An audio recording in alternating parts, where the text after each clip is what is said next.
Hey there, subscribe to my channel, and also press this bell icon so you never miss any new updates, cause whenever we upload new video you will get a notification on your phone. Part 1.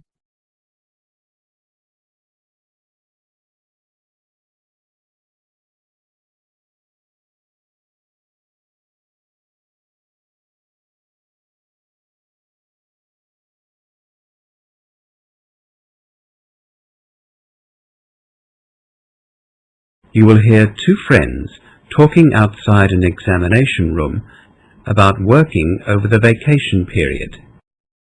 First, look at questions 1 to 5.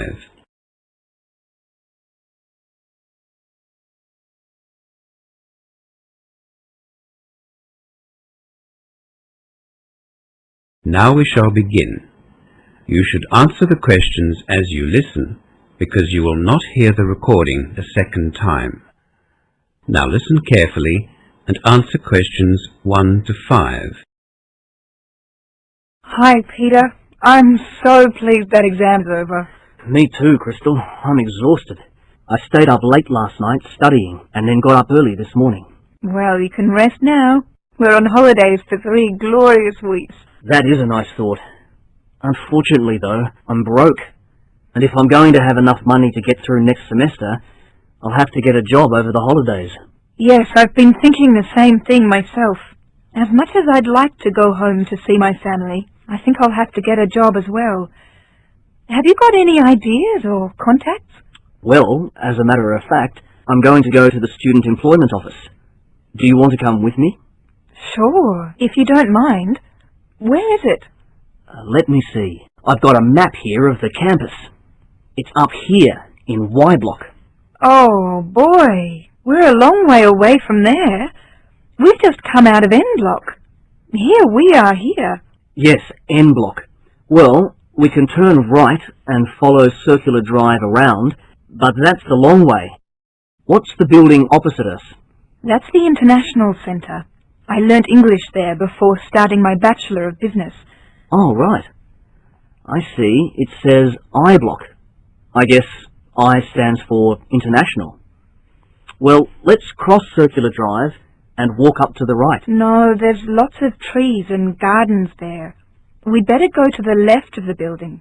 You can't get through otherwise. Okay. We'll head past D Block, go between B and C blocks, and then across the sports fields to Y Block. Okay, but I'm really hungry. How about going to the student canteen before we get to Y Block? It's just on the other side of A Block, near the main entrance. Good idea. I didn't have breakfast this morning. I'm starving. Let's go. Peter and Crystal arrive at the student employment office and the receptionist meets them. As you listen to the rest of the conversation, answer questions 6 to 10. Before the conversation continues, read questions 6 to 10.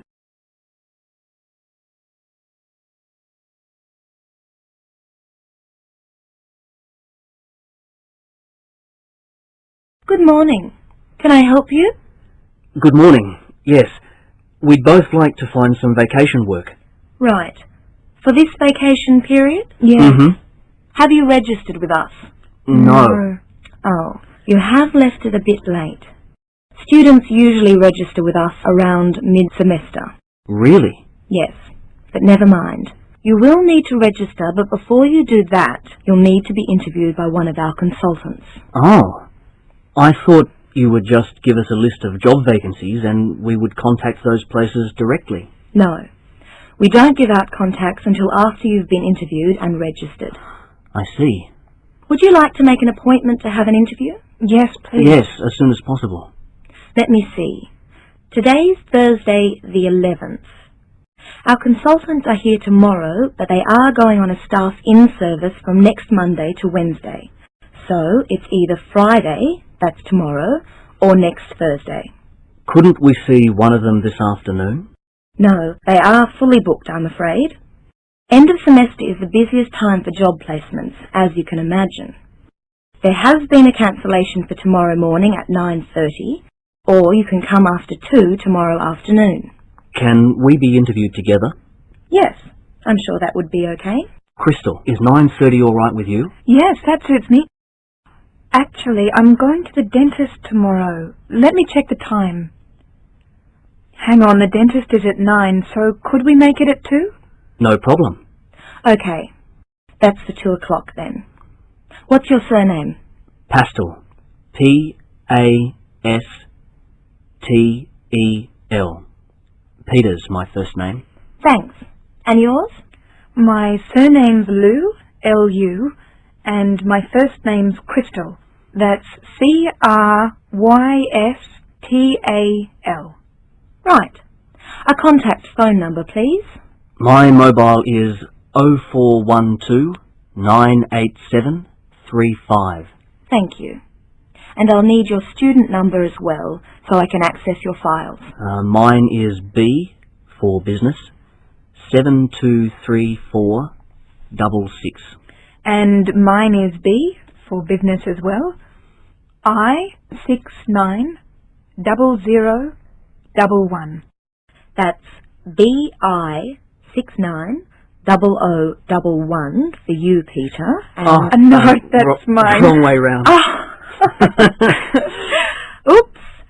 It's BI690011 for Crystal and B723466 for Peter.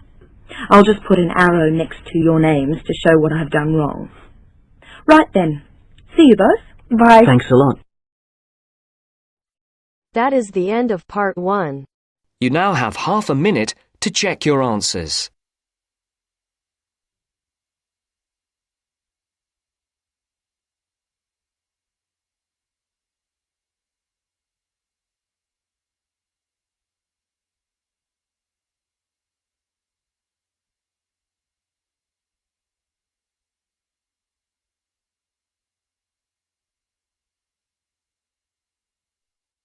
Now turns to part 2.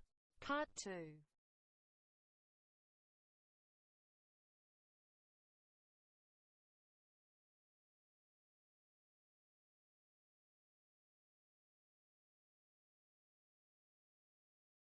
You will hear a speaker from the Brisbane Festival talking to some international visitors in Brisbane, Australia. As you listen to the talk, answer questions 11 to 20.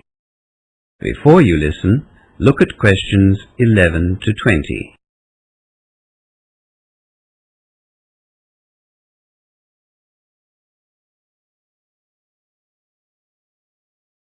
Good evening. I've been asked to tell you all about the Brisbane Festival, which is being held here in Brisbane from September the 8th to October the 6th. You are all, of course, welcome to come along to the various activities that we have planned while you're visiting our city. We're happy to announce that we have some free tickets, which I'll hand out later.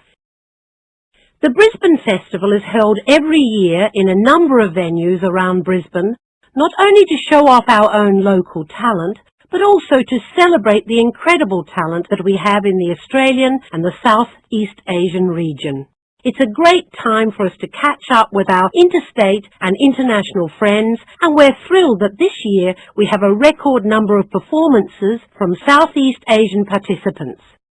We have seen an increased amount of interest from European and American artists in recent years, and we welcome them as well. Our goal is to bring people together through art by making art accessible to everyone. The Brisbane Festival aims to promote cultural understanding and interaction. Right, well, as you experienced today, we have a wonderful climate here in Brisbane. Our average temperature is about 24 degrees Celsius, and we have something like 290 sunny days a year. Naturally, we want to take advantage of this, so we've scheduled performances in public places such as South Bank Parklands and the City Gardens, as well as the more traditional indoor venues, the Performing Arts Centre, Brisbane Convention Centre, the Brisbane Powerhouse, and some of our university campuses. I'll hand out a copy of the program shortly, but I'd like to tell you about some of the highlights of the program and encourage you to enjoy as many of them as possible. I can also give you details on how to get to the venues. The first event that I'll be seeing is the Israel Philharmonic Orchestra at the Performing Arts Centre tomorrow night. That's September 8. It starts at 8 p.m. and because there is one performance only, you should get there well before 8 p.m., say 7:30 at the latest. And then for something completely different, Monkey, which is a play, is showing at the Powerhouse at 6:30 on the following night. So you will have 2 late nights in a row, but they are such different performances that I think you have to see both of them. Monkey is based on a 16th century Chinese story. You might have seen the television series. I can't wait for that one. We also have plenty of music on the itinerary. For those of you who like to hear arias, world-renowned soprano Sumi Jo is performing with the Queensland Orchestra on September the 11th. She will be starting at 8 p.m. If you can't make it then, though, she will be performing some opera at later performances. And talking about music, Festival Club is going to be held every evening from Wednesdays to Saturdays at the City Gardens. Festival Club features music from around the world. I'm sure this will be very popular with the younger members of our group, and you'll feel very relaxed in the cool spring Brisbane evenings under the stars. The City Gardens is one of our most popular venues. For those of you who are interested in visual arts, from September 14, the Art Gallery will be displaying works in the Asia-Pacific Triennial. There are details of that display in the handout. If you like drama, you'll have to see Slava's Snow Show the next day at the Performing Arts Centre. It is a Russian production which has been wowing audiences from Moscow to London. It starts at 6. Again, don't be late because I'm sure that will be very popular and the Performing Arts Centre has limited seating. Barbara Fordham will be performing a series of concerts at the City Football Club from September 20. She has the most wonderful voice and you won't want to miss one of her concerts, particularly if you like blues music. Concerts start at 8, as I said, at the City Football Club. We also have a Poetry and Writers Festival happening in Brisbane, if you're into that. The Poetry Festival starts on September the 22nd, and the Writers Festival will be on from October 4 to October 6. And if you don't go to anything else, you simply must go to the Opera Under the Stars at City Gardens. This will be the grand finale on October 6.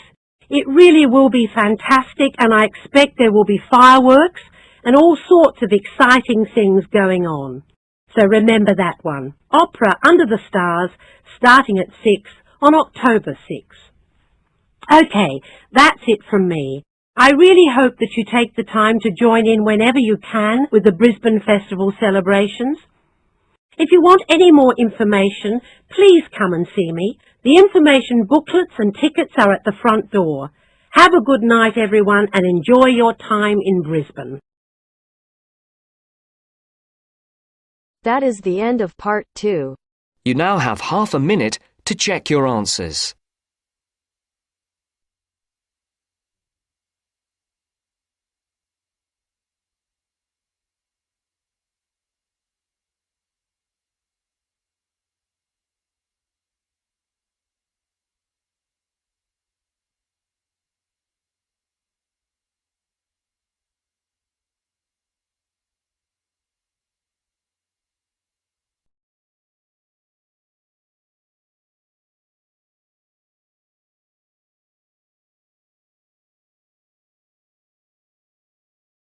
Now turns to part 3. Part 3. In this section you will hear 2 students presenting a tutorial on 2 Asian countries, Singapore and Malaysia. First, look at questions 21 to 30.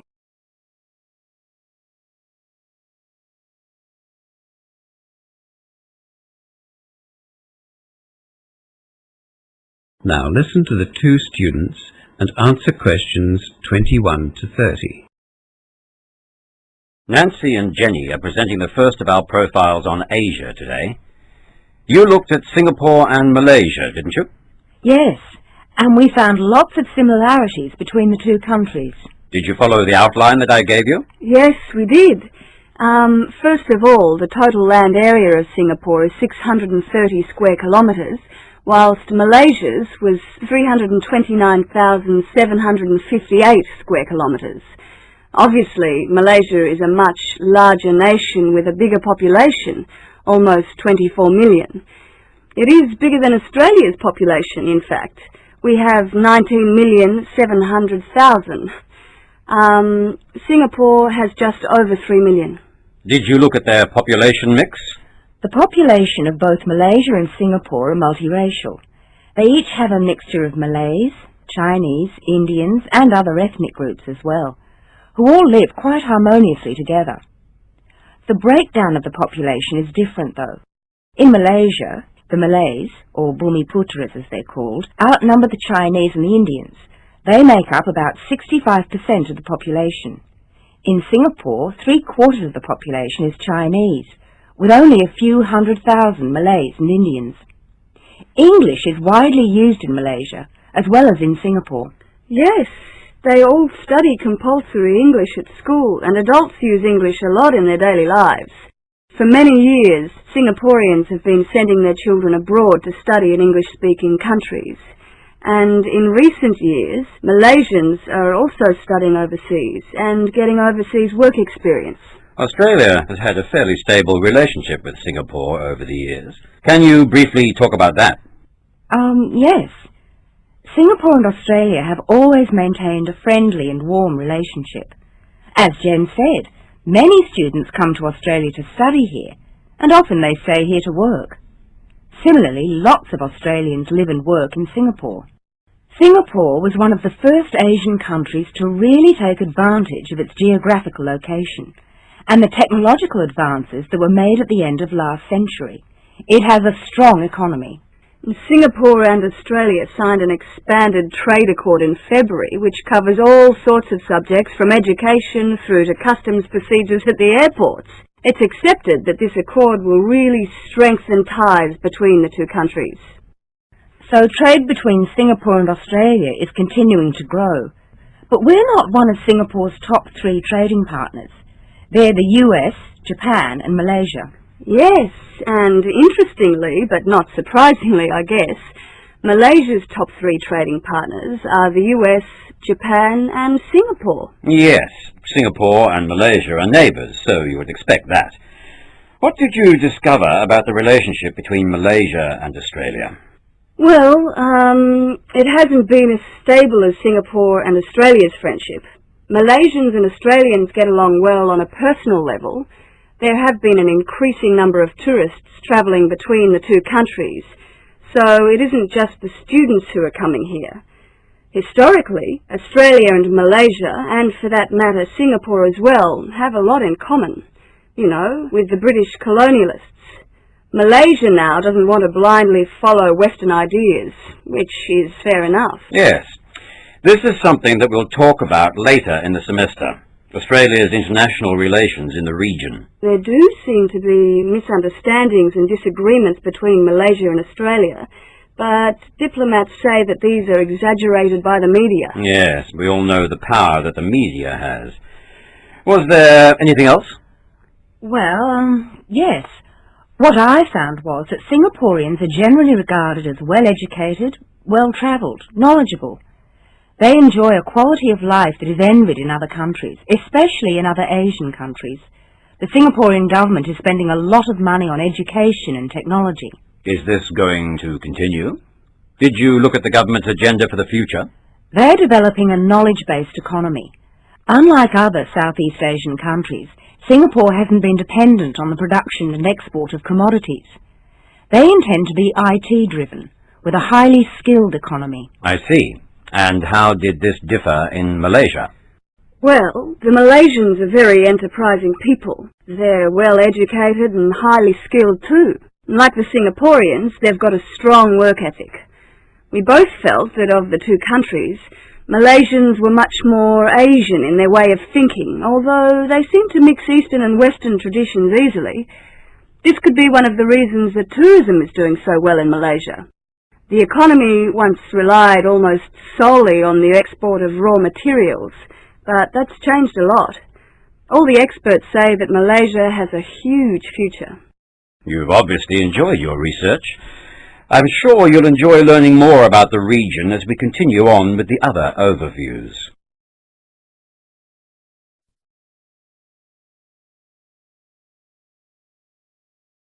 That is the end of part 3. You now have half a minute to check your answers.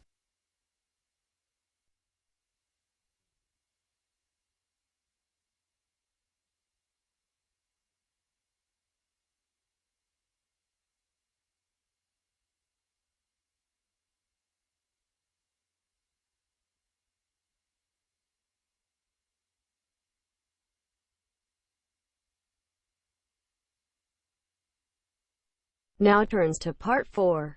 Part 4.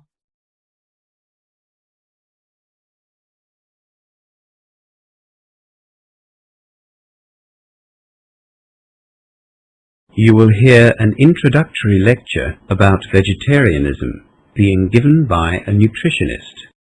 First, look at questions 31 to 40.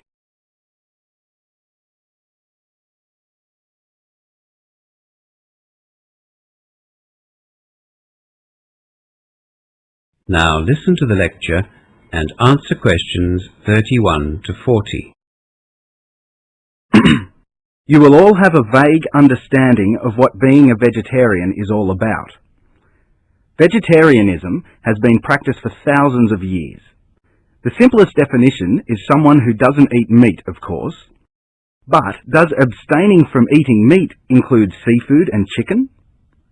The fact of the matter is that people adopt the label vegetarian but still eat meat, at least to varying degrees. Within true vegetarianism, that is where a vegetarian is someone who doesn't eat any meat at all, there are 3 subgroups. A lacto-ovo-vegetarian eats no meat but does consume dairy products and eggs. The second subgroup, lacto-vegetarians, also don't eat meat, but while they will consume dairy products, they don't eat eggs. And then, of course, there are vegans, people with a strict vegetarian diet that don't eat any animal product or byproduct, including honey. In fact, they don't even wear woolen, leather or silk garments. So just keep in mind that there is an obvious sliding scale here when people talk about vegetarianism. There are those that perhaps like to think of themselves as vegetarian just because they don't eat red meat, right through to those strict vegans who will only eat vegetables, fruit, beans or pulses. That is, food that has been grown. For our purposes today, we'll be talking about vegetarians as those people who don't eat any form of meat at all, red meat, fish or poultry, but do use dairy products and eggs. Lacto-vegetarians and vegans are not in the majority anyway. With that definition in mind, let's review the myriad of reasons given for adopting a vegetarian diet. These include all sorts of preposterous theories that claim all humans should be vegetarian simply because it's natural, or that humans are naturally vegetarian because biologically we resemble plant eaters. In the real world, vegetarians, generally speaking, accept that humans are omnivores. They are capable of eating both plant and meat foods. Statistics show that the majority of vegetarians have adopted a vegetarian diet because of their religious beliefs, as in the case of Hindus and Buddhists, for example, or because of health-related concerns. That is, they see vegetarianism as a healthier alternative. Look, that's not to say there aren't other reasons. Some people just don't like the taste of meat, and others simply can't afford to buy it. A significant number of vegetarians are animal liberationists who are against the killing of animals for human consumption. These vegetarians have taken the step of refusing to eat meat, and in doing so, show that they don't condone those killings. They see the whole industry as barbaric. In the past, at least in my social circle, such a cause was seen as noble, and many of us held vegetarians in high regard. They lived up to their beliefs. In more recent times, as we see the disastrous impact of introduced hooved animals on lands and the amount of resources used to feed stock at the expense of using arable land for crops, their noble cause has been ecologically justified as well. Land resources, and arable lands in particular, are scarce and becoming scarcer. Perhaps it is wrong to allocate these resources to raising those animals which provide us with a food source that we can live without. But is this the case? Can we live without meat in our diet? And is living a vegetarian lifestyle indeed more healthy as advocates would have us believe? Vegetarians claim that a well-balanced vegetarian diet will supply all the essential nutrients we need to be healthy. In Western societies, as late as 20 or 30 years ago, there were many myths about vegetarianism. Those switching to vegetarianism would be warned about serious vitamin deficiencies. Statistically, though, the vegetarians are supported in their claim that vegetarians are healthier than meat eaters. The incidence of heart disease and cancer, for example, are significantly lower in non-meat eaters. In fact, it's claimed that the risks from certain cancers are reduced by up to 40% in a vegetarian diet. And let's face it, in modern Western society, with our concerns regarding obesity, you don't see too many overweight vegetarians, do you? Vegetarians consume less fat and protein than we do, and the fat that they do consume is in the main unsaturated, which is what has been recently labelled good fat. On the other hand, animal fats tend to be saturated, and an increased intake of saturated fats can lead to high cholesterol. Respiratory problems too seem less common in vegetarians, but this is also the case with meat eaters who include a lot of fruit and vegetables in their diet. The UK Vegetarian Society's website quotes medical research has shown that on average, a lifelong vegetarian visits hospital 22% less than a meat eater. The fact that the number of practicing vegetarians has almost doubled in the last 15 years speaks volumes about the way our concerns for healthy living have changed. The reasons given for this increase have been, according to a recent survey, 94% due to the perceived health benefits associated with a vegetarian lifestyle. Doctors and nutritionists and responsible groups like the Vegetarian Society are rightly concerned that those adopting the vegetarian diet do so in an informed way. There are health benefits to be gained by turning vegetarian, but there are also guidelines that need to be followed. Vitamin B12, for instance, and recommended amounts of iron are not easily found in a vegetarian diet, and yet they are vital for healthy living. So, where can such vitamin and mineral replacements be found in the vegetarian diet? Well, for the average vegetarian, good sources of iron are spinach, prune juice, or dried fruit. Vegetarians are advised to eat these foods with fruit juices, which will increase the amount of iron absorbed. B12, on the other hand, is not as readily available, because it is only found, to all intents and purposes, in meat, fish, and dairy products. This vitamin is one which vegetarians find difficult to replace. However, as I said, low amounts of B12 can be found in dairy products as well as soy products or seaweed. For the stricter lacto-vegetarian and vegan, B12 can be obtained from foods that have been fortified with the vitamin. Vegetable margarines, some soy products, and breakfast cereals are the most common sources. The key to a healthy vegetarian diet is the same as any other diet. Eat a wide variety of foods including grains, fruit and vegetables, beans, pulses and nuts. Vitamins and minerals must be included in the vegetarian diet, just as they have to be included in a non-vegetarian diet. You can argue all you like about vegetarians being healthier, but I'd suggest that you consider a well-balanced diet first and foremost. Whether or not you include meat is up to you. A good vegetarian diet closely matches the dietary recommendations for a healthy meat-eating diet. There's an excellent website which I suggest you look at if you want further information on vegetarianism. It's www.vegsoc.org. www.vegsoc.org. That is the end of part 4. You now have half a minute to check your answers.